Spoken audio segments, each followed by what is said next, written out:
laughing at myself. Why is it I look like Arthur Askey in these glasses? Hello, playmates. I'm that old. I remember Arthur Askey. Just a couple of things. I'm just about to show you the very first TV I repaired ever. It may surprise you because I've not been doing this long. So we're going back 10 years, 11 years, something like that. One's come in. I'll show you that in a second. Just a couple of things need to talk about. One is there's quite a few comments recently, and I'm guessing it's comments from people that have only been with the channel for the last 6 months or so, wanting to know why I've rebranded the channel. I haven't rebranded the channel. The channel was always called TV Repair Community. And then I had a little spat with YouTube, and I can't remember what it was about. And it was less than a year ago. Or no, maybe it was just over a year ago now. If you've been a long-term viewer, you'll probably remember more than me because I stopped making videos for 2 or 3 months. I fell out with YouTube. I don't think it was over copyright. I don't think it was that. It may have been. But whatever it was resolved. Now, of course, YouTube is a massive, massive company. I'm just a tiny tadpole in a big ocean. But they didn't reach out. But whatever the problem was, they resolved. And not just for me, but I think for all YouTubers.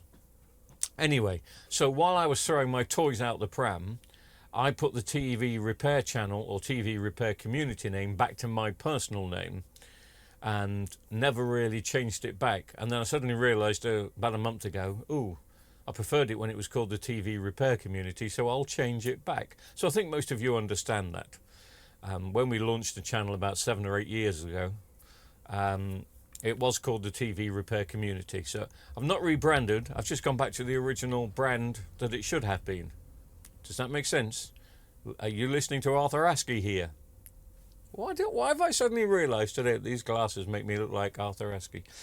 Thank you very much to all those people last month that bought me a cup of coffee. It is that time of month again, if you'll be so kind, if you don't mind. I always hate asking because you know what it's like, but it's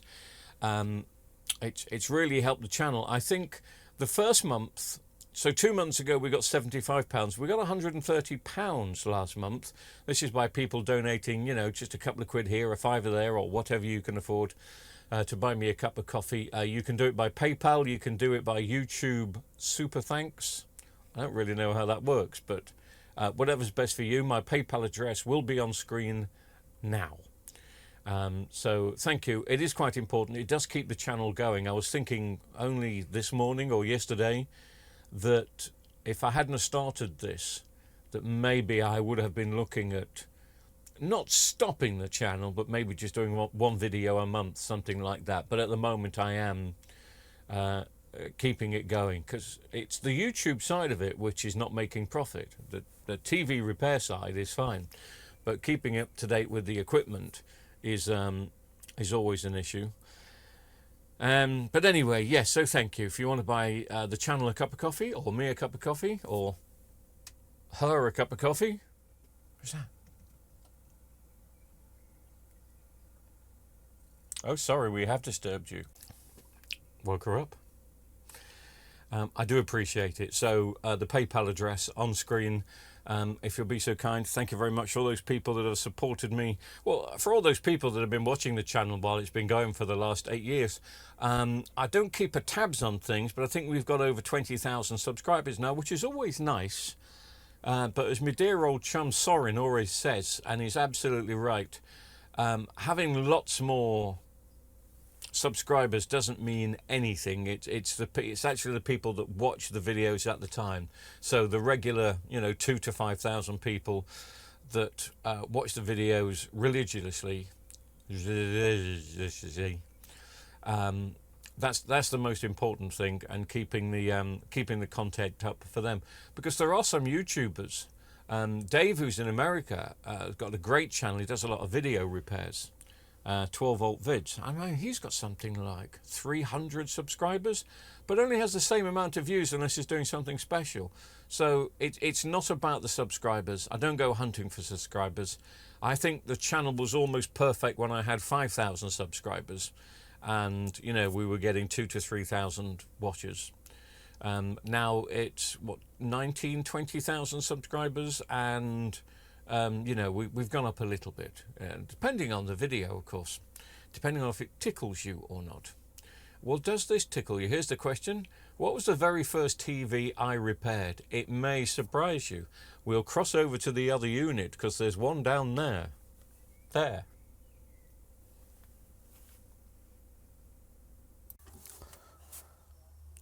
It was one of these, which is not that old. August 2013. For a smart LG 42-inch TV, a 42LN575V. Yeah, you have to remember that backlight technology was really new here. Very few people were repairing backlights. We weren't at first, but it must have been around here 2013 when we started getting LEDs sent to us. In the past, when these first started going wrong, we replaced the whole screen. So when the backlights failed, you got a whole new screen, T-con, and the bits that went with it. And it was quite exciting doing these. Little did I know that I'd be doing hundreds of the darn things afterwards, but this was the very first one, the 42LN575V. And I've picked one up that's faulty. But according to the guy, it's not a backlight issue, it just switches itself off after a couple of minutes. Which sounds more like a processor, software main board problem. I can't believe this TV has still got its original set of backlights and is working, so I'm still going to guess backlights, but I could be wrong, so we'll just see. It's very dusty. I got this from Marketplace, and the guy that gave it to me told me that it will go faulty within the first 5 minutes, so it comes on okay.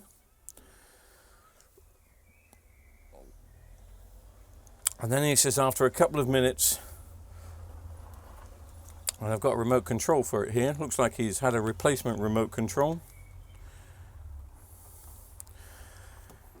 These never had great apps when they came out. They were one of the first smart TVs. If not, this could have been LG's first smart backlit TV. You got to understand that originally we had LCD TVs that had the tubes that were behind. They rarely went faulty. We did used to replace them occasionally, but they lasted a heck of a long time. Then backlights, well, LED TVs came out, but the LEDs originally were the ones at the bottom, so it was the edge-lit strips. And then the backlit ones came out. They were cheaper to make, and they made the TV lighter. That's what they were going for. And the TV was definitely lighter, quite a bit lighter.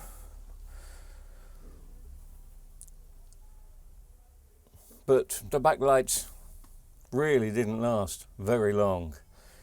So I was told that within 5 minutes I'll see this going faulty. Well, it just reboots itself apparently. It goes into a cycle on-off mode. I was more than likely thinking the backlights would just die on this, but the image would stay underneath. But I could be wrong. Look at that. Backlights at 27. Even though they've got it on vivid. That kind of goes against the grain. That's a bit like wearing a high-vis jacket when you've got your commandos on. But anyway, 27. That's why the original set of backlights are still working in this. Because they've kept them low. And it's got to be bright enough because we're filming this in daylight and we can still see everything.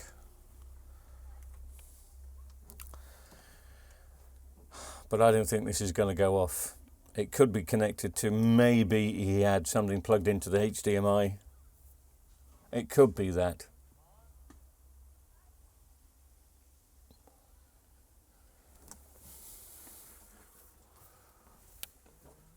I think it's going to have to be one that I keep on test here for a bit. Plug it in and tune it in and take it from there, really. I did, but I pressed the slow motion button on the camera for some reason. So unless you want to watch the video in slow motion, which I wouldn't recommend because it's flickering like mad, I tested it for another 10-15 minutes. It was fine. Maybe it's an HDMI issue. Maybe it's something in his house. I don't know, that was causing it. You could have a loose wire in his socket, but the TV seems absolutely fine. So, but that was the very first one that I repaired, the LN575V, the 42-inch version. I'm going to start collecting some of these old televisions, the ones that I've repaired, like the old LGs, the old Toshibas, the 40L133DBs, because I did loads of those, but they're disappearing now. They've all gone down the tip. That's where they've gone. Anyway, so that's it for this particular one. It was just a quick hello. There was something else I was going to say earlier. I can't remember what it was. It can't have been that important. But thank you very much for all those people that have subscribed recently. But the channel is now as it should be titled. Just took me a long time to get round to it. And once again, thank you very much to all those that bought me a cup of coffee again this month. The address is popping up again. And I've got lots more, as you can probably see, behind to be repaired. And I'm going to get stuck into them over the next couple of days. So expect over the next 3 or 4 days a wrath of repair videos. Not necessarily repairs, but repair videos. Oh, that was the other thing I was going to say. Let me know in the comments, please. It is a TV repair channel, but there's a few personal things that I want to repair for myself. So I've got a CD rewriter. Do you remember I did a video on one a couple of weeks ago? And I bought one off eBay that got a power supply problem. I've got some other things like that, some DVD recorders, some amplifiers, some bits that have got power supply issues or different faults. If you're against it, let me know in the comments. If you're for it, let me know in the comments. Some people like to keep it strictly TVs. But next week, maybe diversifying a bit. Well, I've got to fix them, and I'll always record them. It's up to you whether I upload them to YouTube or not. But it'll make a nice change, briefly.